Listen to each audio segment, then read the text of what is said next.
درود شریف پڑھنے کی توفیق کن کو ملتی ہے؟ ایک بات یاد رکھیے گا، اچھے طریقے سے ذہن میں بٹھا لیجئے گا کہ درود شریف کی کثرت کی توفیق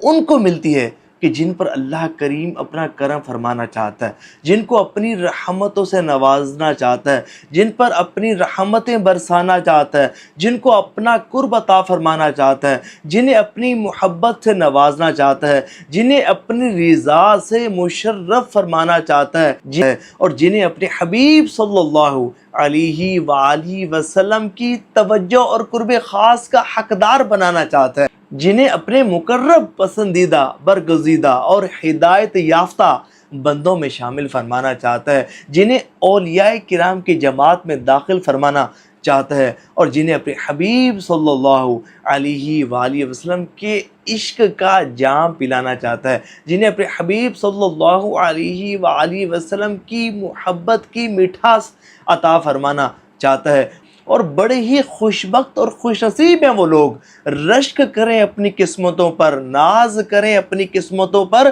کہ جنہیں درود شریف کی کثرت کرنے کی توفیق ملی۔ درود شریف کی کثرت کرنے کا شرف حاصل ہو رہا ہے، روزانہ درود پاک کی کثرت کرنا، بلا ناغہ درود پاک کی کثرت کرنا، کنسسٹنسی کے ساتھ، توجہ سے درود پاک پڑھنا، ادب کے ساتھ درود پاک پڑھنا نصیب ہوتا ہے۔ رشک کریں اپنی قسمتوں پر، یقین مانیے یہ بہت بڑی نعمت ہے، بلکہ نعمت عظمیٰ ہے، اور تمام نعمتوں کی سردار یہ نعمت ہے کہ جسے درود پاک کی کثرت کرنے کی توفیق مل گئی نا، تو اس کی دنیا بھی سنور جاتی ہے، اس کی آخرت بھی سنور جاتی ہے، اسے ہر بڑی سے بڑی پریشانیوں سے نجات نصیب ہوتی ہے، دنیا اور آخرت کی ہر بڑی سے بڑی پریشانی اور مصیبت سے نجات حاصل کرنے کا بہترین وظیفہ درود پاک کی کثرت ہے۔ اللہ اور اس کے پیارے حبیب صلی اللہ علیہ وآلہ وسلم کا قرب حاصل کرنے کا، اور اپنی آخرت سنوارنے کا، اور کامیابی و کامرانی پانے کا بہترین وظیفہ درود پاک کی کثرت ہے۔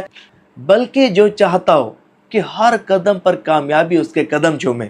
وہ کامیاب ہو، اس کی عزت کی جائے، اس کا رزق روزی کاروبار بہت اچھا ہو، اس کی لائف میں خوشحالی ہو، اس کی عمر میں برکت ہو، اسے چاہیے کہ درود پاک کی کثرت کرنے کو اپنا وظیفہ بنا لے۔ صرف ایک وظیفہ، درود پاک کا وظیفہ، یہ ایسا بہترین وظیفہ ہے کہ اس کے سارے معاملات